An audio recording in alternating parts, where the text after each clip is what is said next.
Good morning, good afternoon, and good evening, YouTubers. This is Jerry Diamond with How to Get Out of Babylon. One thing you gotta do if you want to get out of Babylon is don't believe the lies they're telling you. Okay? So, let's take a look at a few of those. Now, this is, I kind of call it a series, to my dear little troll friends, I guess. It's my channel. I can title the videos what I want,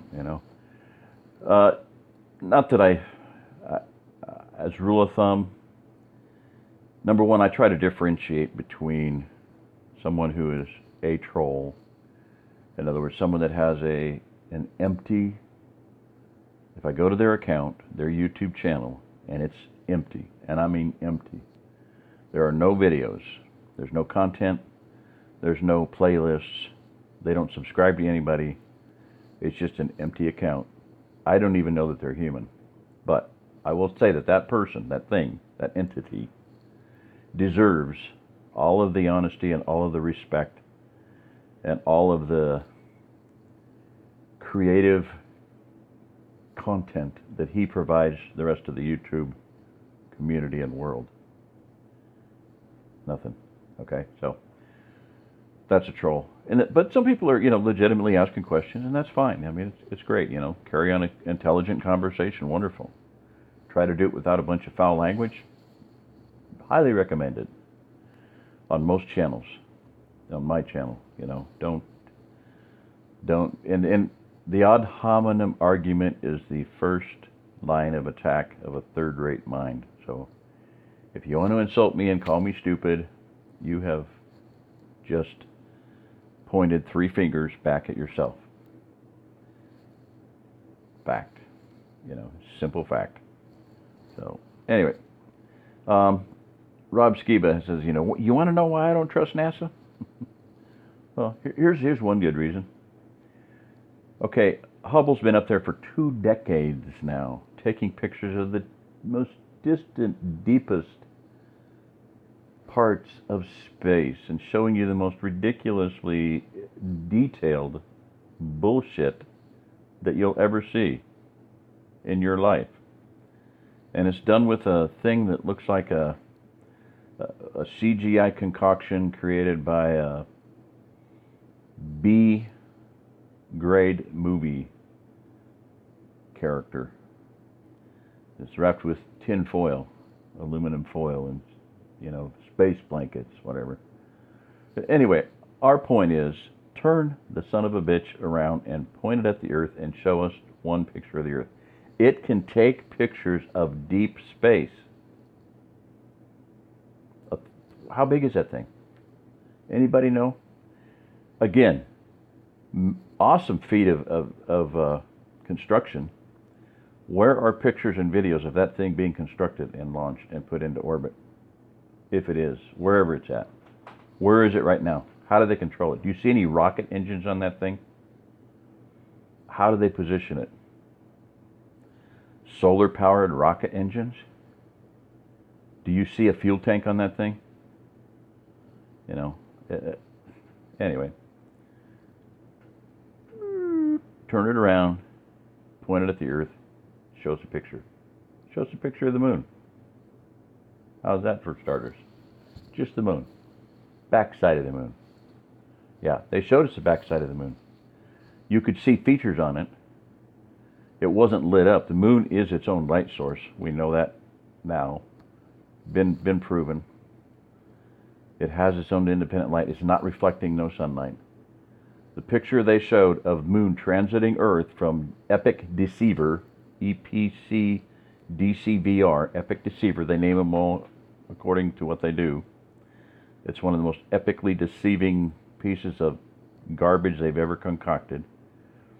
And from 1,000,000 miles out, Earth was 16 times larger than it was from the photos that they took from the moon of Earthrise. Now, top 10 reasons why I don't trust NASA. Earth tilts at 66.6 degrees. But this one here, this is Rob Skiba. This is on Scrawny to Brawny, but Rob Skiba does this. Everybody can go to Photoshop, set your parameters, slide them over, and that's what you see. That is the moon. That is the Earth taken from the moon, supposedly. It was pasted, taped in with Scotch tape or whatever. It was photoshopped in. They didn't know that someday everybody on Earth that has a computer could load Adobe Photoshop into their computer and show that they're flipping liars. Okay, so here's where I wanted to go. That was just kind of a really brief, okay, not really brief. It was an intro. Here's Mr. Red Bull shit. Mr. Felix Baumgartner, okay? Now the guy is a daredevil acrobat stunt man. You look at some of the crazy things he's done. He was a wingsuit diver, jet-powered, jumped out of a plane with a little jetpack. I mean, he's done some amazing things. Crossed the English Channel on a glider. Anyway, look at the red circles. Look at zenith on the one on the right, and then look at zenith on the one on the left.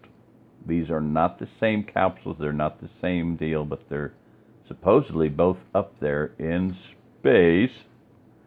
Look at the cameras on the left. They're not in a lot of the pictures. Okay, so anyway, this is, a guy sent me a link for Watch Red Bull. This is proof that the Earth is curved, okay?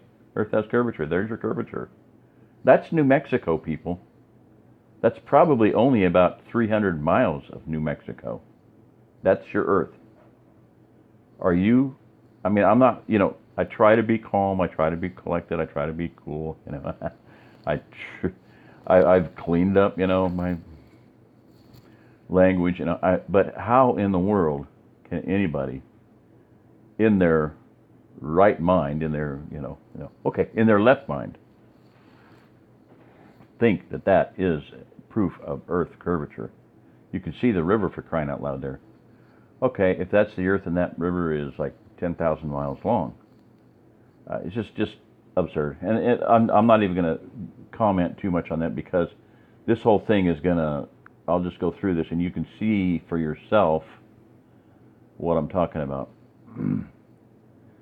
Okay, well, I made this point before. They tell you that one of the proofs that the Earth is a sphere is the Coriolis effect. The fact that the Earth is spinning, and when a sniper fires that bullet, and as it's in the air for 3 seconds, he has to take into account the curvature of the Earth and the Coriolis effect, because the Earth is spinning under that bullet. The guy is sitting on the ground. He's laying on the ground prone. He fired his bullet. He's stuck to the Earth. Gravity sticks him to the Earth. But the bullet is in free air and the Earth is spinning under it, and he has to take into account the Coriolis effect. They tell you that.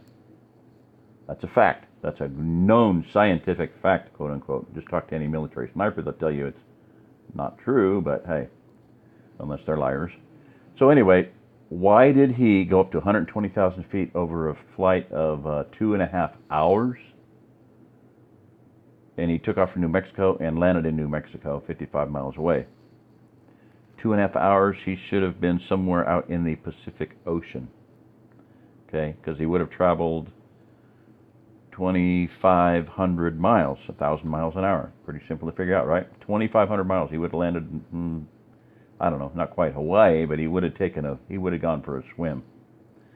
So, heads up, use your own brain. You can't say that the bullet is proof of Earth being a sphere because the bullet is traveling and the Earth is moving under it.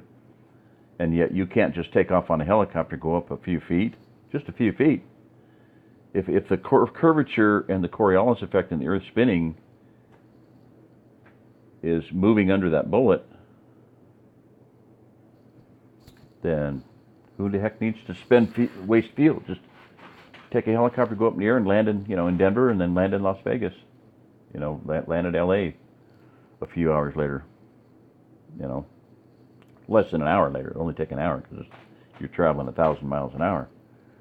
Stupid. Bad physics, really bad physics. It's just, okay, so. Now, the rest of this is going to be on Felix Baumgartner. That's it. He opens the capsule door, and the horizon is laser line level. This is from How to Stop Believing in Flat Earth, Great video, 10 minutes. Now this one, I picked this up. Man jumps from space to Earth. I was like, are you kidding me? They actually were showing the interior of the craft. First time I'd ever seen this from his GoPro lenses. So you can see the panel there on the right. It's curved. Guess what? Blah, blah, blah, blah, blah, blah. This is going to get interesting. Okay, this is from the inside. Now notice the cameras, those really skinny cameras out there. Now it looks like it's just a big light. Anyway, looks like a pretty straight horizon there. So I'm just going to flip through these. Because first time I'd ever seen these. I don't know that these. Anyway, I hadn't seen them before. Now there's 3 lights up there, lights, cameras, whatever, lenses of some sort. That's the balloon up above. Sun's up there somewhere, causing that glare, unless it's a light. Now look at how big the Earth is. Wow. You know, that is, I'm going to say, about 200 miles worth of New Mexico. Not even the whole state, not even close to the whole state. It's all brown. There's a lot of New Mexico that's green. There's a lot of New Mexico that's mountains. There's one shot here where you can just about see a square house. It's that close to the ground. A square something. Okay, that's a GoPro lens. Hello. Really small Earth we got there, guys. Hate to tell you. Okay. The chatter down there is Joe Kittinger. If you didn't know, Joe Kittinger dove from 125,000 feet. Now, he didn't have a capsule. He just was in a spacesuit. He just went up, jumped out of a basket or something, a platform. And now the funny thing is that just about a week or two after this whole foofara with the capsule and everything here, and all this technicality, and Joe Kittinger coaching this guy, a civilian guy, well, he might have been military or whatever, but I mean, an independent deal. The guy went higher and jumped farther and stayed in free fall longer than Felix did. Broke his record like a week later. And nobody knows, I can't even tell you his name right now. You can look it up yourself. But oddly enough, I thought it was, of course, Felix started spinning, and that just about passed out. It could have killed him. But he went into a spin, a really severe spin. And here he's saying sometimes you have to be really high up, really up high, to understand how small you are. Great wise saying. You know, like, I'm really high up. To see how small the Earth is. Yeah, look at that. Wow. Okay, so anyway, he went into a spin, and he didn't stay in free fall as long as Joe Kittinger did. So he didn't break that record. He broke altitude, and he broke Mach 1. You'll see that here in a minute. So space is black, apparently, with the sun shining. So anyway, moving right along, I was fascinated by these. Now here you see, the Earth is curving the wrong way. Barrel distortion, GoPro lens, you know, it's upside down. That's the sky to the left, Earth to the right. You'll see it clear here.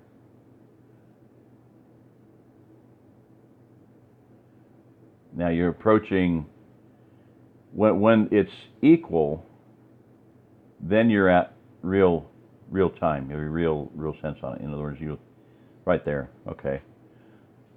If it's up or down, up or below that, see how it's black up there? Say, concave. But when it's equal, that's your reality right there.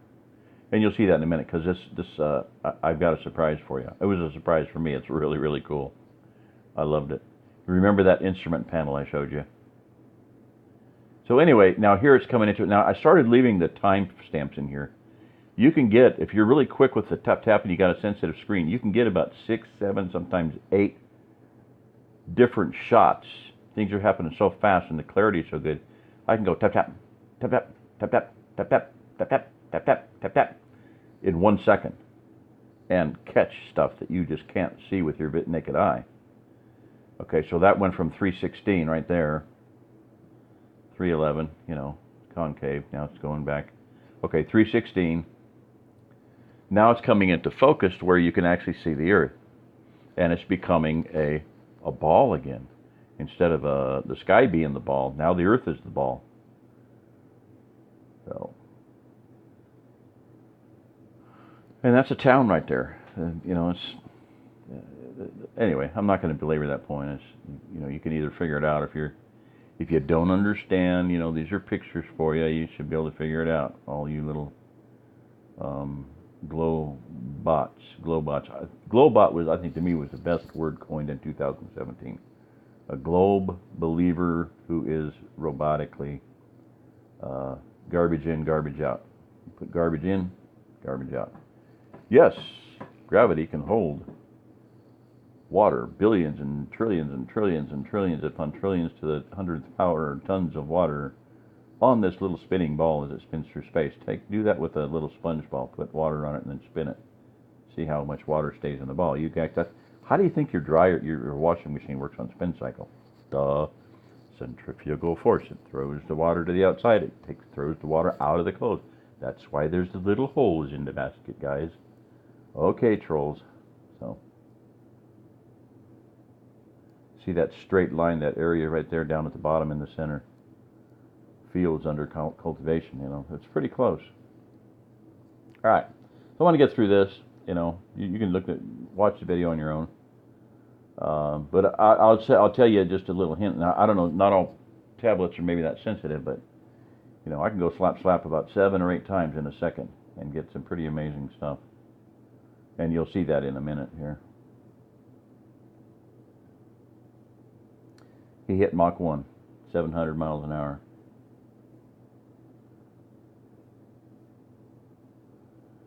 First skydiver to break sound barrier. I guess Joe Kittinger was too fat. He weighed 180 pounds and he had like 300 pounds. You know, he weighed twice what his body weight, over twice what his body weight was. Felix had the capsule, so he didn't have to have on all the other stuff. So, coming in for the landing. Now you'll notice here, this is fascinating, the landing part here. Right there, you're at normal. See, there's half of the screen on both sides, ground. So that's true what you're seeing. Now, I love this part. I kind of wanted to back out and go ahead on this, but notice the time, 6:47. He suddenly realizes, uh-oh, you know, or he was probably, one of the things in his instructions were, get that camera off, okay, because he's dancing around and he's, you know, so both hands are coming down. You don't go down to turn a camera off or whatever, or who the heck cares about the camera? He's going to cover that lens. He's slapping both hands down there to cover one little teeny tiny lens. Shut that thing off. Bam. Bam. I mean, right down to it. See, 6:47. You know, all that happened in less than a second. So, that was very striking to me, very weird. All right, now 6:34, he's coming in for landing. You can see the Earth on the top right there, the curve. There's your curve. So at this point, the Earth is, I'm going to guess, about the size of 3 or 4 football fields. You can see that. You can see it in fence line. You can see it in a whole bunch of things here. So,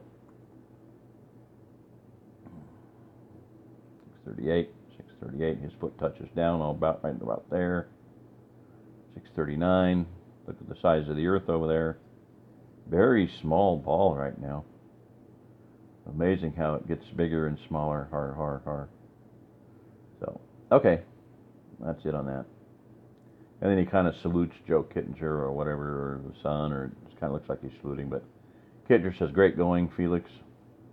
I couldn't have done better myself. All right, so now That's my thing. Now this was what I found out. In fact, I'm going to do this in a different video, 20 minutes. So, all right, this is Jerry Diamond. Have fun. See you. Bye bye.